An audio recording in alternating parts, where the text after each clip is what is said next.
Welcome to another episode of Just My Baby Daddy podcast. It's your favorite baby daddy, AJ. And today we're going to cover a topic that has always intrigued me since I was a teenager, when I was almost in this circumstance, but times were different in the early 2000s. So laws were different. So them kids never made it. But it's always intrigued me like how I would have been had I been a teenage dad. And going on social media, I really see now, a little bit of what it would have been like to actually have an adult child at this point in life. And thinking about that type of conversation made me think of there'll be no one better that I would want to have a conversation with than our guy we got now, Mr. Willie Macc. Appreciate you being here, sir. Oh man, thanks for having me. Teenage fatherhood is interesting, bro, because you still trying to figure things out yourself, and then just like there's so many variables that happens with being a parent as is, like whether your style of raising a kid is different than her style of raising a kid. Not just your style, then the grandparents come into play. Like my son's grandma was very involved, and she was like try to veto some of my decisions as dad. Cause she's like, oh, you don't know what you're talking about. You're just a teenager. And that made me second guess how I was raising him sometimes. And then you just have all these things that happen and you're still trying to figure your own life out. And then at some point, it's like, think of it like going on an airplane. Those having a kid, then you like as a teenager, at least for me, just in general, having a kid is hard. But as a teenager, I'm just speaking from my perspective. Is when you're taking off, it's kind of like okay, hold on, let's figure this out. It's like don't turn no electronics on. You're going 10,000 feet. It starts to get a little bit smoother, but then you go through some clouds, and then it's like, oh man, you feel the turbulence. But then once you get to 30,000 feet, is sort of where I'm at right now. And it took a while to get to 30,000 feet, but I'm here. So now all my friends are having kids, and their kids are 5 years old and 6 years old, and they're like, how are you doing this? Yeah. So you don't ask me for advice for a few reasons. One, because people like to say, I did. I raised my kid kind of like what you were saying in a different time, early 2000s, 2003. And then laws have changed, rules have changed. You can't spank a kid. Then you got to deal with social media and all of that. So I had my son at the cusp of before like cell phones were really a thing and like all of that. He's like a good blend of both worlds. So let me ask you this. Where do you think you get your parenting skills from? Because, it ain't like when you're having a teenage kid, when you're a teenage dad, right? It's not, unless I don't know your whole background if everybody else around you had kids, but usually it's not like everybody around me has kids, and so it's like we're learning everything together. It's like you the one that got the kid, we out partying doing everything else. So where do you think you got your parenting skills from? The grace of God. That's the only thing that I can say. Me and my son mom used to say every time it was his birthday, we kept him alive another year. So they gotta mean something. We was just trying to figure it out. Like I have a joke about it now, but like it coming from a true place. Like I used to put ZQL in my son's orange juice for real. Like because they had this infinite amount of energy, him and his little sister, and they would and so just like a little, just this much. You don't do that or nothing. Eh, so when you tell somebody that now, it's like what would you have any advice? I'd be like, get some ZQL. And they're like, well, I'm never gonna. I'm like, don't ask me. Don't ask the guy who had a kid as a teenager how to raise a kid. Like I look back now and there's things that I kind of wish I would have done more of, would have done less of. I wish I would have been older sometimes so that I would have felt more like that person that could have put his foot down more. So that I could have like told his grandma, like, no, we're not doing that. I'm gonna do it this way. Versus like maybe she's right, because what do I know? And all of that. My son, I didn't have a conversation with him. So my son lived with me. And so I had my friend over. And she was talking to Malcolm, like, you live a pretty good life. Like, your dad is your dad. He's a comedian. He's an actor. Like, you live downtown and da-da-da-da-do. And she was like, would you raise your kids the way that you were raised? She asked him that. And he said, hell no. And I was what? Like, you've had a great life. Like, what do you mean? He said, I wish I had more discipline in my life. I wish I had a little bit more structure in my life. I think I would be in a different place. And I'm like, dang, I didn't even think about that because I'm only raising him based off of how other people are telling me to raise him pre YouTube, pre social media, and he finding quotes and he's like, oh wow, there's other people that's like me dealing with some of the same stuff. But then that's the other thing about kids. What works for your kid don't necessarily work on other kids, and what works on other kids don't work on your son. So yeah. Yeah, that is interesting because you really have no blueprint there because you're not, like I said, you don't have a group of people that you can rely on and talk to. Mhm. So that's gotta be. So when you're going through those times though, when you're looking for answers, was there anybody that you could reach out to? Was it an Yeah. older person or what was it? Just on your own? No, no, no, no. It definitely took a village. My dad and mom, they stepped up a lot. I remember when I'm a preacher's kid. So I was already sort of like the black sheep of the family. I was always getting in trouble in school. Like my grades was like 1.9 GPA.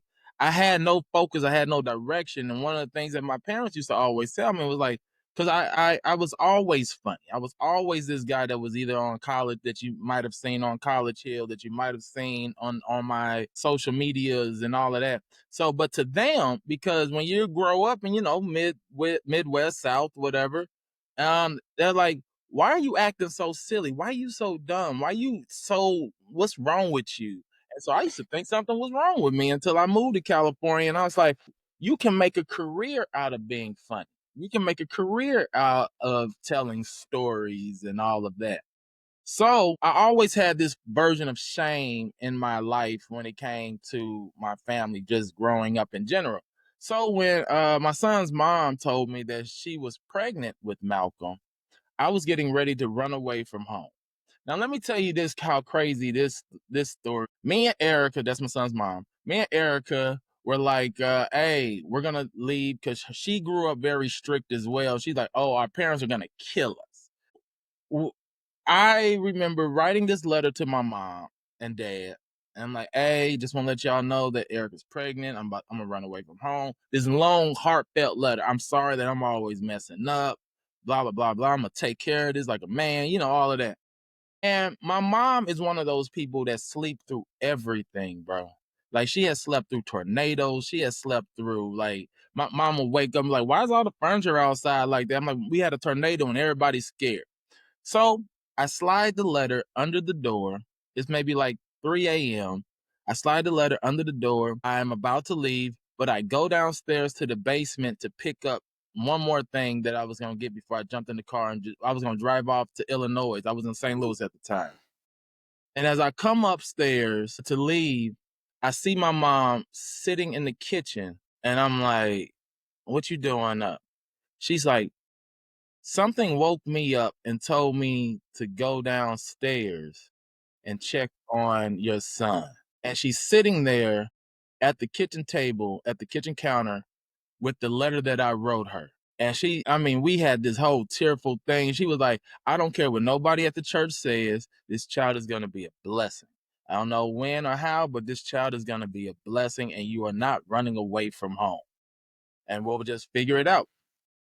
Church accept, church helped out a lot. My parents helped out a lot. And yeah, so eventually I end up coming to Los Angeles.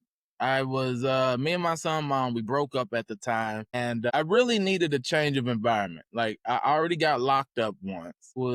I was always I was always into some shenanigans or whatever. And college wasn't really my jam. Like college, like to sit still and just trying to learn all the time. Like I couldn't focus. This is before we knew what a ADHD was, before we knew what Adderall could help you out with, and before Yeah, there's it's just crazy. yeah, it was crazy. You're just crazy. Back then, you're just crazy. That's How, all it how old? was. How old were you when you had? So just to backtrack really quick, just to give a little context. How old were you when you moved to California? How old were you when you first had your son? My son was senior year, so 17, 18. and then I moved to California at 20. So those first 2 years, like I had my son all the time. That was my boy, man. And then you find out that females like little kids, and they like, oh, is that your little brother? It's like, no, that's my son. They like, that's your son. Oh my god, can I hold him? And, there you go. And so yeah, I moved here at 20. Then they moved out here. My son, his mom, her girlfriend. My son's mom is bi, but when she was at that age, she was like leaning toward female, and so she ends up moving out here with my son and her daughter, who I end up adopting later because her dad wasn't in her life at all. So she used to see me be with my son all the time. She was like, Mr. Willie, can you be my dad too? So I ended up adopting her. And so they were just 2 years apart. I'm sorry. I know you probably hear it all the time because of a Friday and everything, but I didn't realize no one called you Mr. Willie. Like that's how I'm sorry, I want to hear about the good story, but had to me off a little bit. Yeah. Her grandma was around her too, so she's like, any time you see an adult, you call them Mister. Oh, man, that sounds like a grandpa name, Mr. Willie. I know, right? And it's funny because that was my grandma's name. It's a hell of a day when you named after your grandma, bro. But go ahead, my bad, man. Nah, so they end up moving here, and then I've always told people, if you're not out here in LA and you're already some sort of millionaire business person, or at least trying to be in the industry, it's gonna be a hard place to live because it's expensive. It's expensive for no reason. The amount that I pay now in rent, I could live almost anywhere, any other state, and have like a nice house and be solid. Like when you're here, like I was looking at these apartments next to me. No, not even apartments. They were condos, 1 bedroom condos, 694 square feet. And their starting price is $505,000. It's not nice. You don't get parking. You don't get that's just how much LA is. So she felt the pressure of LA, and then she ends up moving to Phoenix. And from Phoenix, that's where Malcolm kind of grew up or spent most of his life. And then right after high school, she's like, I did my first 18 years. You can do the here. And so he started living with me when he got out of high school. And So how was that transition for you though when they moved to Phoenix? it was upsetting because we started this life here together. You start getting used to somebody, and not just somebody, your son and all of that. And then she's like, well, I need to do what's best for me and the family. And it's like, Ooh, so that sounds like you understand that. I feel like yeah, most yeah. dudes in that situation understand that. So with the part about that, and I'll speak to that a little bit, is what they don't think of is what's best for me is not necessarily just what's best for the child though. Like, yeah, I want to do what's best for me. If I'm happy, that means the house is going to be happy and the child will be happy. Well, not necessarily. Like, how are you saying what's best for the child is separating them from the father? Yeah. I don't understand how that adds up at all. Like, I don't care if you're saying, well, I can put them in a better school, they can get a better house, they can do all of this, they can go to more activities. But you know what they can't do? They can't come home from school one day and something's bothering them and they need to talk to their father, and they can't just have a FaceTime. Don't do it. Pulling up face to face is a bit, especially with boys. You know, it's a huge thing. And to just be like, well, I need to do what's best for me, to me it's a lot it's selfish. I understand it. You're trying to provide what's best, but if you're here, we got to make it work. We got to figure it out. And it ain't about being together, but it's about making sure these children are raised in an atmosphere where they have two parents. And no part of what's best for the child includes having just one parent fucking there. There's no situation, especially when you have an active parent. When there's so many people out here that's striving, looking for, they say men are not involved and all this other stuff. But yet, when you try to be and then they're taken away, it's like, well, what the fuck what can you do? Yeah. So I She get wanted you. me to move to Phoenix. She like, just come to Phoenix, and if you get like an audition or a gig, you just drive to Los Angeles. I'm like, no, I'm not doing that. And it does suck, because this is where, when people really have the dramas, especially if you have the money and the knowledge, it's like, well, fine, we're gonna go through the child support system, and I'm gonna get the kids a certain amount of time, and then you get the kids a certain amount of time, because you can't just up and leave just because you felt like you wanted to. And then I'm also there, and this, and like, you're a good parent and all this other stuff. You can't just take a child unless it's in an unsafe environment, because then there's visitation rights, and they got to meet these visitation rights, and then it gets interesting. But I also allowed her to do it because in my head, this was going to give me the space and whatever I needed to do to get my situation together. Because at that time, when this was a thing, when me and her weren't just like buddy buddy, it was more like I didn't really have a foot to stand on.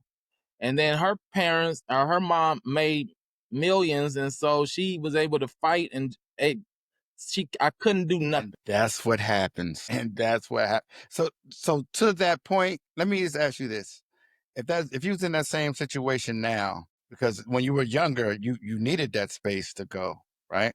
If Mhm. you was in that type of situation now, what would you do? Would you probably would fight it more, or would you Oh, I will think you would do the complete. same thing? I would completely fight it more, but it would be more of a discussion. I didn't really put my foot down. I didn't really do a lot of stuff that was required, because one, she never put me on child support. Me and her just had a handshake agreement on how much I'll give her. I never really had baby mama drama, mainly I think also because, like, she was a lesbian. So females that, like, I was dating or seeing was never threatened by her, because it was like I was a fluke in the first place. But but at the same time, I would have been more involved if Malcolm was if I was at the age I am now, raising a kid, because he told me he wished he would have played football. And I was like, why you didn't play football? He's like, because mom said I'd get hurt. I'm like, that's part of it. And if I wish I would have known these things, I would have had more conversations versus trying to figure this out. Because one thing that I've learned over the years, now that I'm older and more wise and mature, I guess, is that life, there is no timeline for nothing. There's no set date. Like, I was like, all it's gonna do is take me like 5 years, and I'll be on my feet. 5 years happen, and you on less of your feet than you thought you were before. Then you have some great years. It's like, all right, come on, let me get Malcolm. Then those years, so that's probably one of the harder parts of it. I would have stood up to her, to his mom more, or to his grandma more, and I would have just had more say so and involvement, and not be in fear all the time. Yeah, we talked, man. We talked about that on prior episodes. I don't know why, but especially when you kind of wish you had that man, fuck her type of attitude in a way. Like, but I don't. When you're a genuinely good dude, you don't have that. So No. you don't fight as much as and it's like, yeah, I totally get that.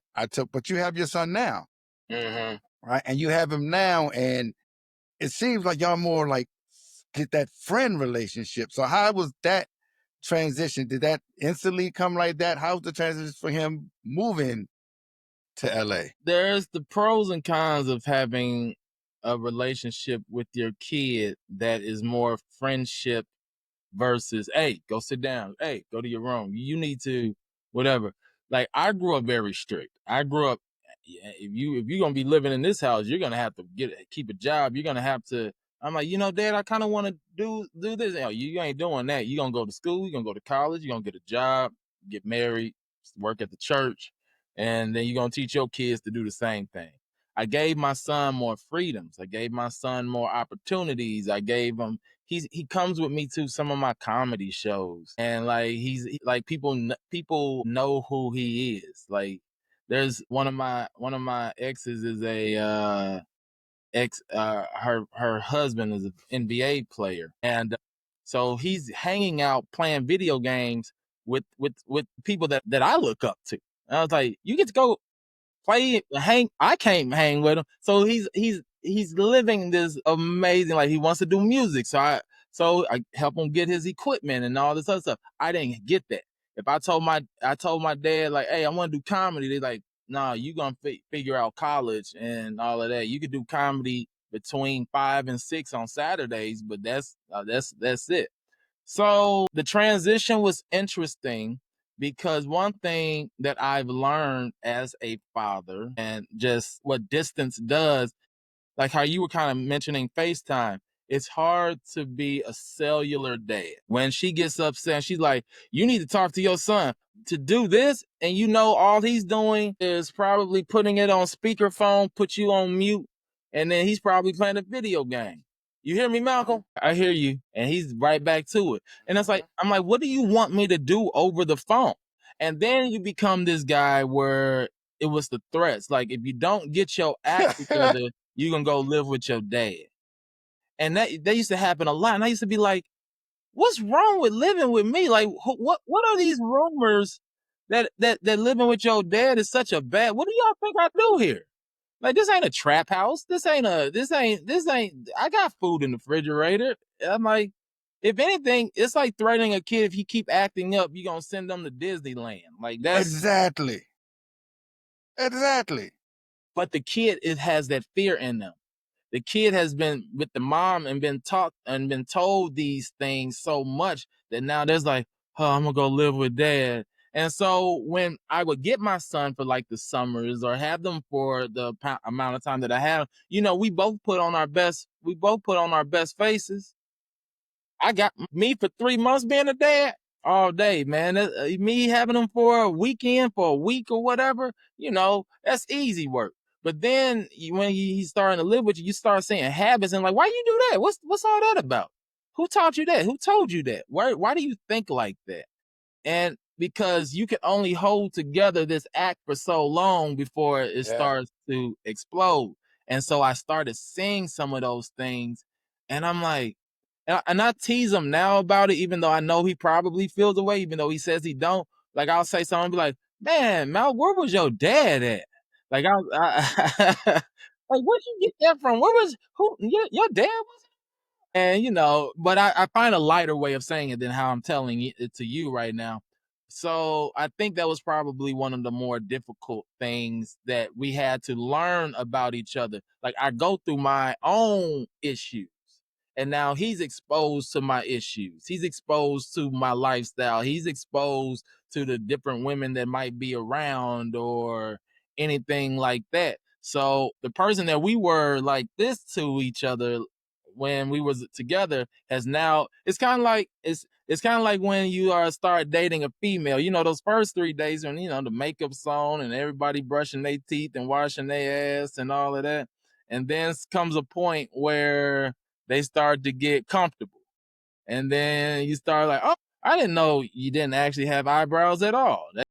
That would have been nice that you didn't put that in the profile at all. But like, whatever the jokey thing is, where it's like whatever comfort is. Me and my son got comfortable with each other, and we started noticing each others thing that we might have or whatever. So then we had to learn how to work through that. I had to now. All right, Mal. All right, Willie. You gotta take your comedy brain off because you gotta actually be a dad. You gotta have an actual conversation with him, whether it's about life, whether it's about females, whether it's about whatever it is that he's just going through. I'm like, what's wrong, Malcolm? Nothing. Obviously, something's wrong, Malcolm. No, I'm okay. My goodness. So now you got to build this trust up that wasn't there before because you only had trust built up for this many days of fatherhood. So now it's like, Malcolm, you can talk to me. And now I got to be more vulnerable. At least I do because, like, I don't know nothing about my dad. Like, I don't know what he's going through. I don't know what he deals with because he don't talk to us like that. He's always been there. He's a good dad, but he wasn't like an emotional dad. It was always just like, just man up. Men just man up all the time. There's no crying. Real men don't cry. Real men don't have emotions. All you gotta do is take a walk and come back and you'll be fine. Just figure it out. And so now I am raising Malcolm to understand, like, look, Mal, I deal with depression. I deal with whatever you're going through probably comes from me. And this is how I deal with it. This is how I feel that try this way out because this is what works for me. So I think that was probably one of the most interesting transitions between us. Well, to the point about your dad, now that your son lives with you, has there been a transition in your relationship with your dad? Because what I've noticed a lot is once the dad becomes a grandfather and they become active, it seems like they have a conversation with the grandson that has that relationship that they don't necessarily have with the son. I tease and joke about that all the time. Where I listen to some of the stuff my dad says now, and I'm like, you didn't even raise us like that. What do you mean? What do you mean just give him? I'm like, you didn't give us. And he was and I had to learn a version of forgiveness for him because he didn't know what he was doing either. Yeah. No one knows what they're doing. I mean, as many books as you read, as many videos as you watch, they don't mean nothing. I watch 1,000 videos on how to work out like this person. I ain't that person. No matter what, I have my own things that kind of keep me from being the most optimal person for even myself. So how am I going to be the most optimal person for someone else? And I also let my son know that versus my dad, who would never have said that. Would I be like, Malcolm, I'm still trying to figure it out. I'm trying to understand this life. Everything I don't know. My dad don't know. And so, yeah, I see him now being the softer side of himself. And then when I ask him, I'm like, why don't you do this with your grandkids? Because he got multiple grandkids. He's like, I did it with you all. And then I realized that that didn't work. He was like, so most of your life, I was just trying to figure it out myself. And I didn't figure it out until I got to this age. And now the grandkids are here. And I'm like, okay, don't do that because that obviously doesn't work. Yeah. They see how we turned out. Mm-hmm. They have the mistakes that they made with us, they see it and then they go from there. So So I that's had a to, lot what happens. yeah, so I had to learn a version of, like I said, getting is like, I don't care. Like they used to, I got spanked a lot as a kid, man. I got beat all the time, but they beat me for the wrong reason. Not like a wrong reason, but like you got an F on your report card. I'm gonna spank you so you can next time get an A. And it's like you never got smarter because you got a spanking. You just you just like, man, and like I said, I was like, and I'm telling my dad, I'm like, I don't know why I can't focus in class. I'm like, everything just becomes a joke to me. Everything just becomes like the words. I just can't stare at the words. Then you find out when you're in your 30s. I found out in like my early 30s that I got a learning disability. I'm dyslexic. I got ADHD. And I was like, what? If I would have known that then, I would probably be a different person than I am today. So then I have to ask myself, would I rather have got in trouble and became the person that I am today online and social media and all of this other stuff? Or would I have rather have got all of this fixed and dealt with correctly or whatever? And I possibly would have been somewhere else doing something else in my life. Because every path leads you to something else, you know? Like there's no wrong path. You're right. So what when they started to see that it turned into being successful for you, then how did that transition though happen though? What do you mean? Was it more like your dad became accepting of it or He became accepting of it to a degree because until like my version of success and his version of success and other people view success so different. okay, that's So very my true. my version of success is making sure that I'm comfortable. My dad's version of success, he's like, so where's your house? Where's your this, and this? I'm like, first of all, don't live in the You're right. Midwest. I can't. So the very first time that I seen my dad really proud was when my commercials started showing. And I had a bunch of commercials airing. And then the church needed something fixed and the church was short. And I just pulled out the money and I bought it. And he was like, well, we'll try to make sure to pay you back. I'm like, nah, y'all good. He's like, you sure?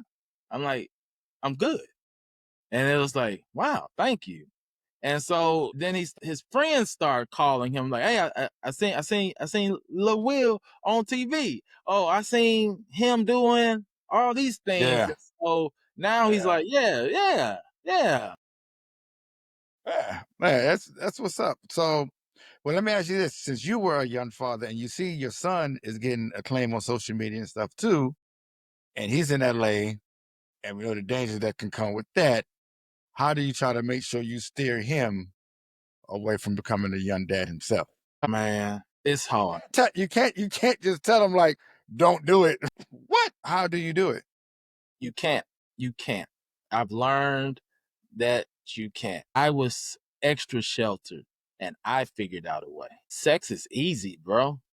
Kids are easy to create. Me and his mom, I joke about it, but it's also true.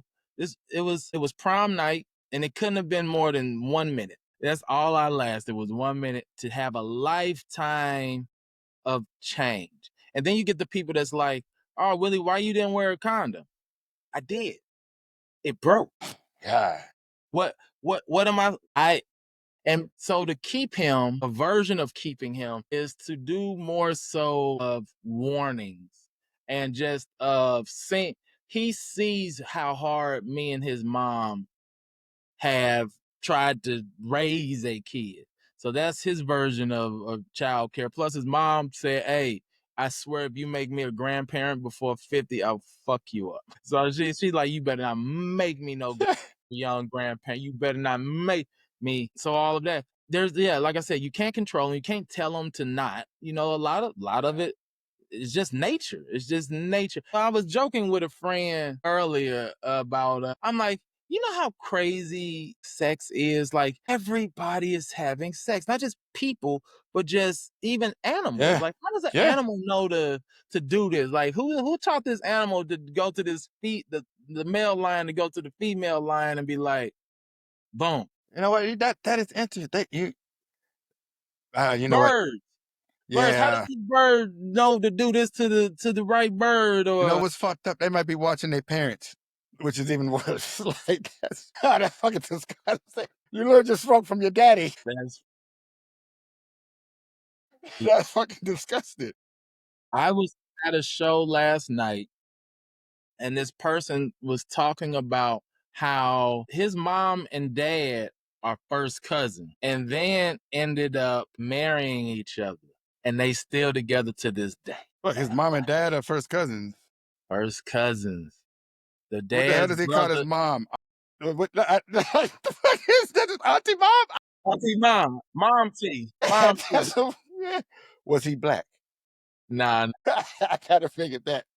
I but gotta figure that it, one. but it's just like things happen. Like I said, so my best thing, like I don't know about you, but we grew up taking sex ed. I don't know. We went to church and it was like, don't have sex, don't have sex. But it's like y'all having sex, right? How you gonna tell us to do? It's like nobody wants you to have sex until they want you to have grandkids. And it's like, where my grandbabies at? I'm like, man, you've intimidated me about this my entire life. Now you want me to this? Nah. So, like I said, I try to do more so on the educational side than to tell him no and to prevent and to like, here's 1,000 condoms, here's because none of that, all it takes is that one time.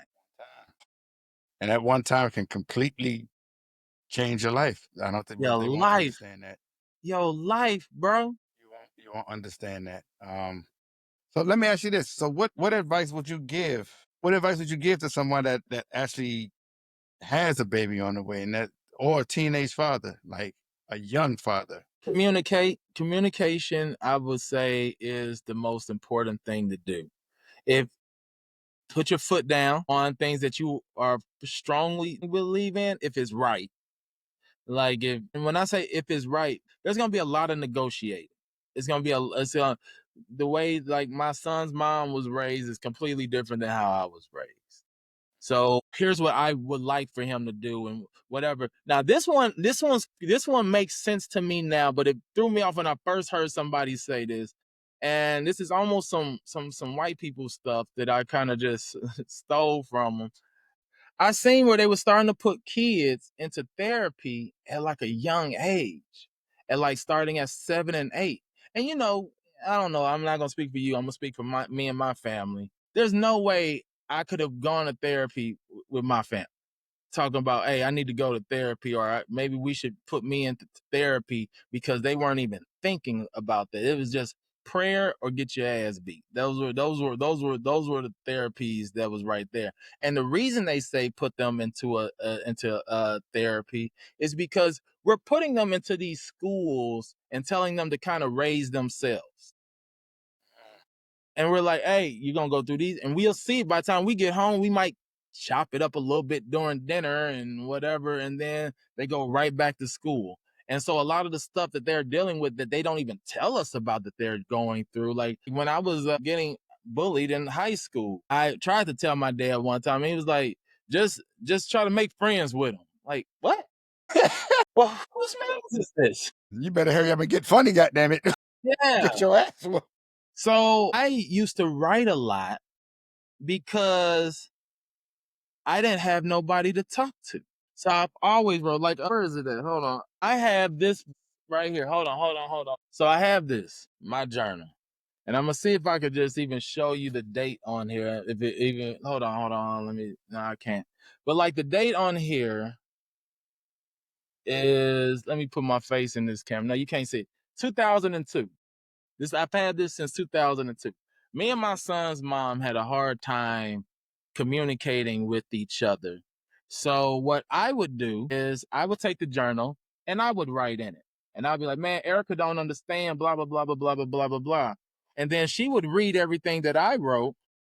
And then she'll take the journal and then she would write in it. She'd be like, well, Will doesn't understand. So this was our version of text messaging. This About to was say, our yeah, version this of some this even before a two-way. before two. This was like this was doing Oregon Man. Trail. This was doing Oregon Trail and Minesweeper. So is key. This is how I feel. This is how I want my kid to be raised. And then you find this gray area. You find this area where y'all start to negotiate and be passionate about it. I would also say let's also not let's also just try to, what does this kid want to do? Like, I know it's one thing to be like, what do you want to be when you grow up? A firefighter. No, really explore that. Like I wasn't given options. I was like, you go to the army, you work at the church, or you gonna go to college and get a degree. Like that was it. There was no such thing as passion. Like, what would you like? I would love to ask my mom and dad, what would y'all have wanted to have been if y'all wasn't told what y'all should have done? Who is the most optimal, happy version of y'all selves? Like my mom don't want to be a first lady. She just happened to be a first lady. They got married, he got into the church, and whatever. So I try to encourage as well of finding that balance of like what dreams and discipline and what you need to do to get there. My son wants to, like I said, do music, but you need a job as well, Malcolm, so that you can do this, and that, so that you can create this. So if you're a young parent, it's gonna suck. It's hard. It's nothing easy about parenting. It doesn't even matter the age. You can be 50 and it's not easy. If you're in your 40s, it's not easy. 30s, 20s. There's no range that's easy. Even if you had all the money in the world, still you see these rich kids wilding clean out. They had every opportunity. Yes. So there's no exact thing to tell them except for just do the best you can. And just like I said, communication is a really big thing. And I think that would save a lot of relationships. I definitely agree. And about the rich kids too, because I did not realize until I started working with as an adult, working with rich adults and hearing about how all these kids go to fucking rehab. Like in the hood, you hear about kids and drugs and all this other stuff. You might hear about weed and everything else, but no, these kids ain't got to go nowhere but to their mommy and daddy cabinet, and they are on fire, absolutely on fire out there. Their cabinet, and just even at the high school, like the drugs, like my son went to a predominantly white high school, and the stuff that they had access to was crazy. Like the kids are coming in there, obviously we've been, not we, but I've been exposed to a bunch of different drugs, but like they was coming to school with ecstasy and they popping Hey, don't try to just lump me in. Like, remember we did drugs in the bathroom? Like, no, don't be in that way. Yeah, that's why I took it back. I said, I don't know what your environment was, but like for him, like I said, he would come back and he would come to me and be like, yeah, this white kid came up to me with what was it? I can't think of what it was. Like it was something that I ain't even heard of. Like weed and shrooms was the only thing that I knew. Like I knew of other stuff, but like I did, I should say. But then it was like, hey, what about this? I'm like, what is that? Why is it moving? And it's like, oh, that's what you're supposed to do. It's like, who showed you that, Tyler? It's like, what? Man. So with all the things that you've gone through and you've been parenting for a long time, you got a long way still to go. But now it's time to really start thinking about, or you had to think about it right now. What would you want your legacy as a father to be? I want my son to see that I never gave up. That I continue to do my best, whatever I was either passionate about or wanted to do. I made sure that my son saw me work and struggle. I didn't let him just see my successes. I let him see my failures. I let him see my anger. I let him see my not anger at him, but just God, I thought that was gonna work. But then I let him also see my now I gotta figure this out. So I want him to see my hard work for the things that I'm passionate for and what I did to just even keep this relationship with him and the relationship that I have with his mom, the relationship that I have with the entertainment industry. Just also, you have one life, live it up. You're gonna make and I told him just the other day, I'm like, you're gonna make a lot of mistakes. You're gonna make a lot of mistakes and it's okay. There's people making mistakes right now. Everybody's making them. I'm like millionaires, billionaires make mistakes. And like your mom makes mistakes. I'm like, I made mistakes. I named one of my mistakes. But it's like just understand that life is just going to happen. And I really try to push that on. Well, I can say like just from what you talked about today, I can say one of the things you can say is a story of perseverance because I know it's a lot of times, especially when you talked about, the moving away at a lot of times, especially with a younger parents, that's when they lose it. When you create that distance between your especially when you don't want to create the distance and the distance created for you between yourself and that child, a lot of time that relationship gets lost. A lot of resentment is there. A lot of, well, if I can't see them the way I want to see them, I'm not really seeing them at all happens. And so just to be able to go through all of that and come through to where you are on the other side, that's a testament. And so Mhm. I will say you might have started off young. We both old and washed now. Thankfully for you though, you don't have to still run around with a baby. Yeah. I got a fucking baby. You got a baby? You got a brand new baby? I got a she's not two yet, but she runs around on Instagram with her.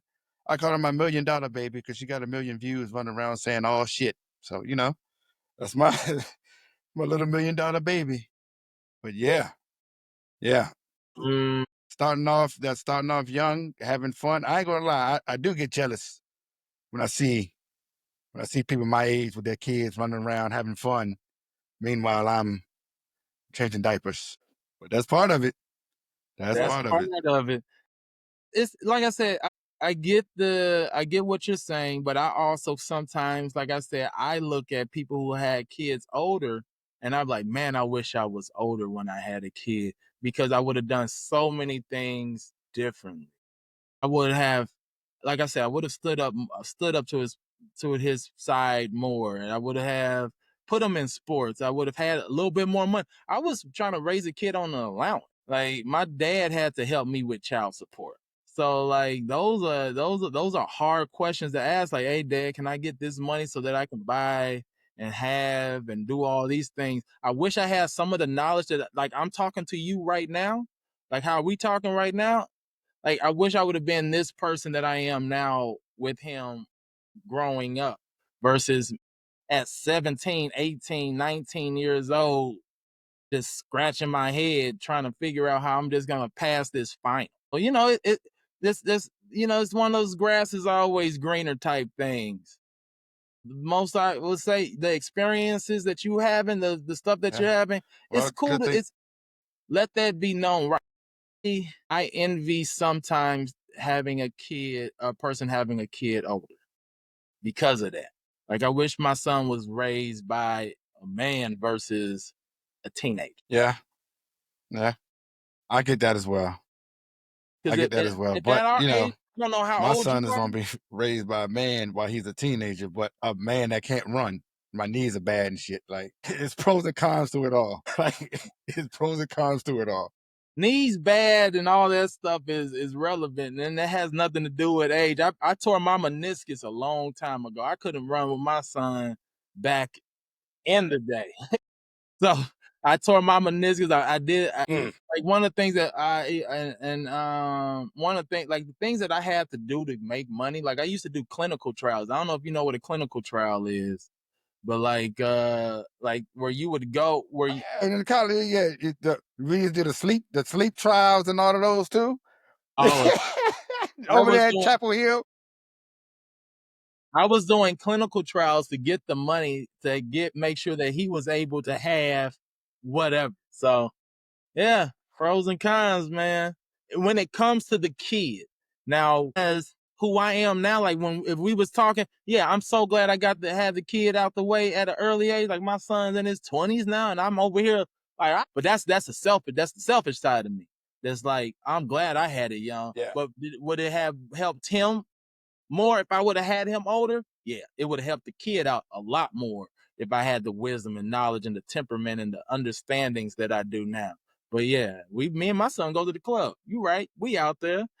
But I also feel really bad about it. I don't feel great knowing me and him looking at the same chick. They don't feel good, even though we have the same taste. Yeah. Yeah. Yeah. I don't have to see me and my son way too far apart for that. Nah, Unless I get a lot, unless I get a lot more money than, single in my 60s, might be a little tricking or something in DR. hey, That's a whole different life. That's a whole different Robert De Niro podcast for did another it. day. Robert De Right. Niro did it. And still doing it. And still doing it. Right. Right. Late 70s popping them out, bro. Well, thankfully my doctor stopped that for me. I appreciate you, man. Hell yeah, hell yeah. Episode of Just My Baby Daddy podcast. I know you liked what you saw. So what I need for you to do is go back and look at past episodes. Make sure you like, subscribe, and share our YouTube page, Just My Baby Daddy Podcast. And you can follow us on all social media at Just My Baby Daddy Pod.